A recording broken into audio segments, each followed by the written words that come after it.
The Dow plunged nearly 800 points today, despite the Fed cutting rates, and many stocks in the oil space have been bearing the brunt of the recent volatility.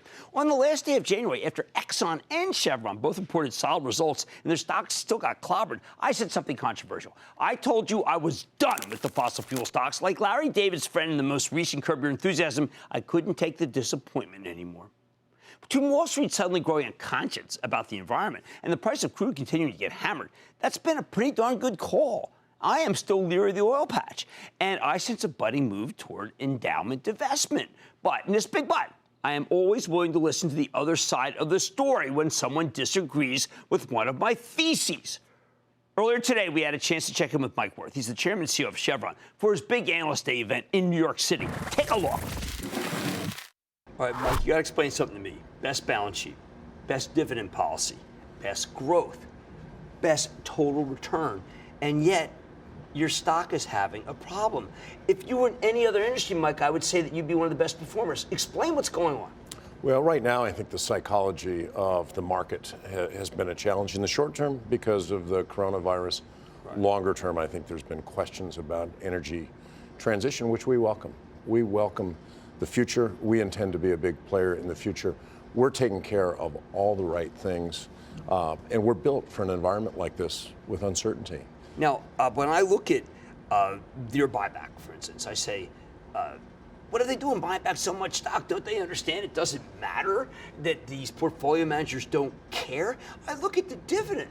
Wait, do people not trust the dividend with all that cash flow? You paid it all out last year and you still finished with a better balance sheet. Last year, we were the only company in our industry for the last 2 years, as a matter of fact, to raise our dividend, fund our capital program, buy back shares, grow production, and reduce debt.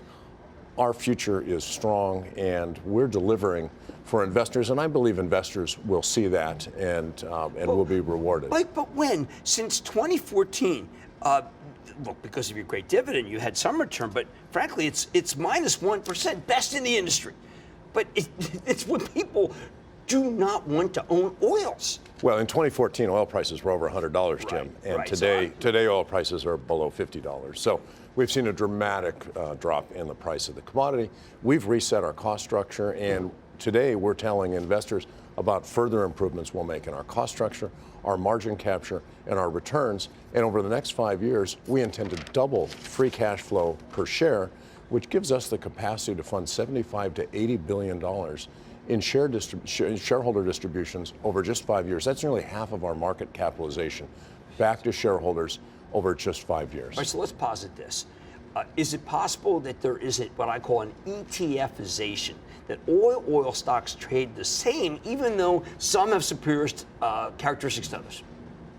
I think the market is discerning. And the ETF phenomenon is certainly changed active investing over the last decade or so.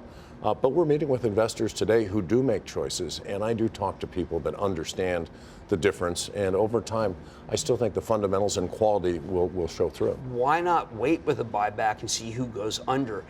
Look, there's a company that bought an asset that you actually competed for. I look at that balance sheet, it's stretched. Yet it's still regarded as one of the better balance sheets. I'm talking about Oxy. Why not keep your powder dry and be able to buy a lot of companies that you and I both know are going to be in Chapter 11? Well, we've got the strongest balance sheet in the industry, and we're buying back shares. So we've got the cash generating capacity to do both.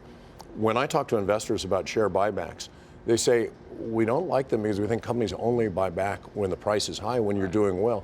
We've committed to buy back through the cycle. We're certainly in a down cycle now. We intend to see that through because we've got the best financial capacity in the industry. We've got a low dividend break even, strong balance sheet, and strong cash flow coming out of our portfolio. All right, let's talk about ESG. When I look at flaring, which to me is the single worst thing that oil companies do in terms of the environment, you're unbelievably good. You flare less than all the majors. No credit for it. Again, I don't understand. Well, we care about the environment.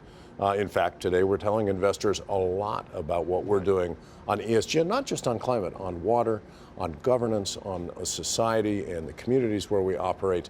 But we've always operated this way. This is part of the ethos of our company, and we provide reliable, affordable, and ever cleaner energy in a responsible way to a world that needs more and more of it. How about sequestration? Why not put money into it? Well, we have. We've put over $1 billion into it, the largest carbon capture and sequestration project in the history of the planet is in Australia, and we built it, we operate it, we're sequestering 4 million tons a year. I know it is big, I know, but how about here? How about visibility? How about going on exchange and buying credits? How about planting, as Mark Benioff, whom you know well, how about planting 100 million trees? Pie in the sky? Trees are good. Everybody loves trees. Trees are good for the environment. And look, we're doing things across the board. We're investing in companies that are developing new technologies that can change the game on these things. Direct air carbon capture, the air in this room to reduce CO2. So we're investing in technologies, all of which over time are going to be part of the solution. Do you think younger investors would ever own a oil company, or is it the new tobacco? No, it's not the new tobacco, Jim. There's big differences. Demand for our product is growing. The U.S. energy economy has never been, the U.S. energy economy and jobs have never been bigger. The trade impact has never been better. It touches every aspect of life. And we're part of today's energy system, and we welcome the energy system of the future, which will be a lower carbon system, and we'll be part of that. In 1978, Jimmy Carter said the same thing about coal, and it turned out to be a wasting asset. How do we know that oil isn't a wasting asset? Look, the demand for energy is growing. The demand for all types of energy is growing. The demand for coal has not actually gone down. The demand for coal is still globally as large as it's ever been. But, look, I struggle. Best balance sheet, best dividend, best everything. And yet, I still don't know. I recommended Chevron for years, Mike. I've been recommending Chevron for 30 years. I stopped. And I stopped because I felt I couldn't make any money for people, because I felt that the tide has turned. Not because you're not doing a great job. You've done a remarkable job. But the industry just, money managers won't buy it. Look, we're investing in reducing the carbon footprint of our own business. We're bringing renewables into our business. We will later this year feed biofuels into our refinery at our FCC, the first company to ever do that. Renewable natural gas with dairy farmers in California. And we're investing in technology to change the equation.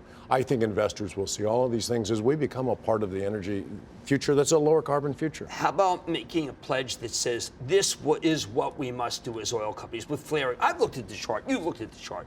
There are companies that are flaring, major companies, Mike, that I know you would never stand for. How do you, in an industry that has got the blessing of anything goes from an EPA and a president, how can you establish a standard that is so much better than what the industry currently has? Well, I think the whole industry needs to address flaring and methane emissions, and we work within the industry, and I see serious companies making real efforts to reduce flaring. Absolutely. Now, how about just, you mentioned demand, how about on the supply side? Can OPEC help? There's a meeting coming up, or is it just doesn't matter? Because as soon as OPEC tightens, the next thing that happens is the Permian goes nuts again. Well, I think OPEC has actually had a lot of success in recent years, right. OPEC plus other countries, and we'll see how the meeting goes this week. Clearly, demand is off with concerns about the coronavirus, and I look forward to seeing what comes out of the meeting. There seems to be a lot of optimistic talk that we're hearing this week about further cuts. All right, let's talk about some things that are going with you. Free cash flow, JP Morgan says, fell a little short. Your CFO agreed with it for the last quarter. You've had some gigantic write-downs. The write-down in Marcellus was very difficult. Atlas turned out to be maybe somebody got had there, so to speak. Some very big overruns and some mega projects. In the end, you work in a business where it's hard to predict, given the fact that you have some misses as well as hits.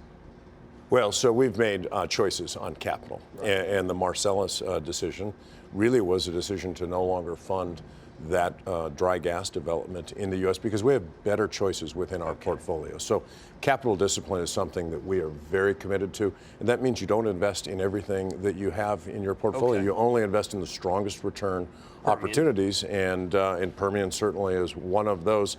And dry gas in the Marcellus simply doesn't work for us, as well as other things that we've already captured. Now, what are you going to do about the fact that the long curve just really did drop? That finally we're now looking at 48 out of 5 years.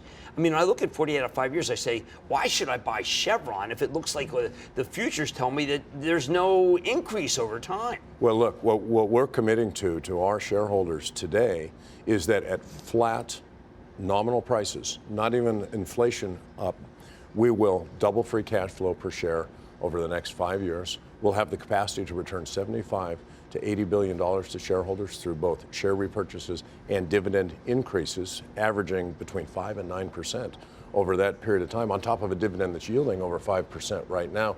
We're built for a low price environment. We'll deliver to investors in a low price environment. Okay, well, you may not want to hear this, but I say if you want to own an oil company, of which I say it's too hard right now, I know you want to buy Chevron because it has all those great characteristics and it cares about ESG. But maybe you just think you can't lower the footprint because you're a carbon producer. Well, I think investors can count on us in the short term and in the long term to do the right thing. Mike Wirth, Chairman CEO of Chevron. Thank you so much, Mike. Jim, thank you. Booyah! Jim Cramer here from Mad Money. Thanks for watching CNBC on YouTube. Click here to subscribe and get the jump on my exclusives with CEOs, plus market news, investing advice, and a whole lot more.